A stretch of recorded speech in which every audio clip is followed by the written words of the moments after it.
What's going on, y'all? It's DG back with another video. Today we're going to talk about the new Harden Volume 8s from Adidas. So let's get right into it.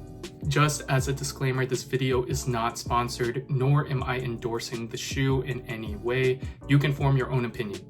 The traction consists of what Adidas is calling JH multi-directional traction pattern. Traction performs well, in my personal opinion. Compared to the 7, I do think these are a little bit less durable, but still should hold up relatively well. The 7 just had more of a traditional pattern and deeper and a little bit of a thicker groove to the outsole for the 7. These still perform very well at the end of the day.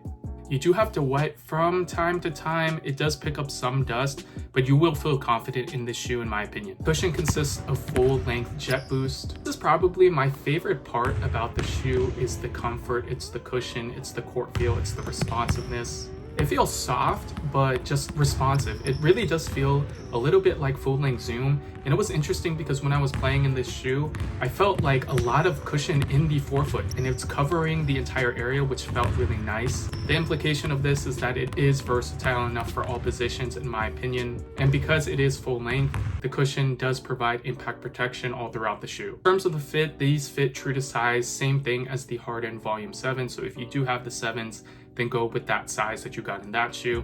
If you haven't played in an Adidas, Harden shoe before, I would just go with your true to size. Materials are broken down into two categories. The first category is what they're calling this internal conforming cuff.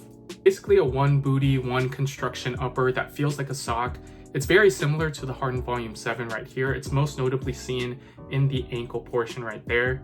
The second category of the materials is what they're calling a teardrop EVA cage, as you all can see on the lateral side right here, as well as the medial side. Materials are very good in this shoe because it provides a lot of support while maintaining that comfort that I talked about with the cushion. It does get a little bit dirty on the cage and you do see some creasing, but overall it provides so much support and it isn't too heavy in my opinion. The playability of this shoe with the materials, with the cushion, with the great traction, just feels very smooth. I think that's the number one thing that I would like to say when describing the shoe, is that I think it feels smooth.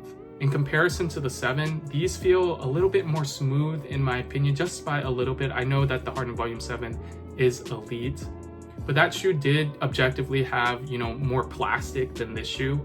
So it did feel a little bit more clunky, in some areas in my opinion.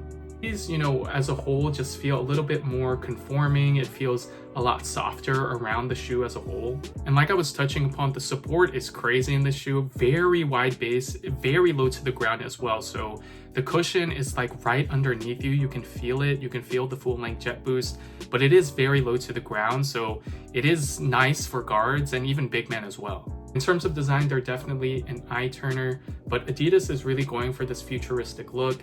And a lot of their future models do look somewhat like this, where it's like, wow, what are those? So I do think that they're getting the reaction that they want. And James Harden said himself that he wants his shoe to be very recognizable, that it's his, right? So he doesn't want any, confliction with any other brand, any other shoe. When you see a Harden, then you know it's him. Now, I do think that the Harden Volume 7 does slightly look better than these at first glance, but these look a lot better on feet, in playing, in motion, than they do in hand, in my personal opinion. So that's what I'm going to say about the looks. This also consists of this leather piece, pretty much similar to the Harden Volume 7 at the toe box, which does feel premium.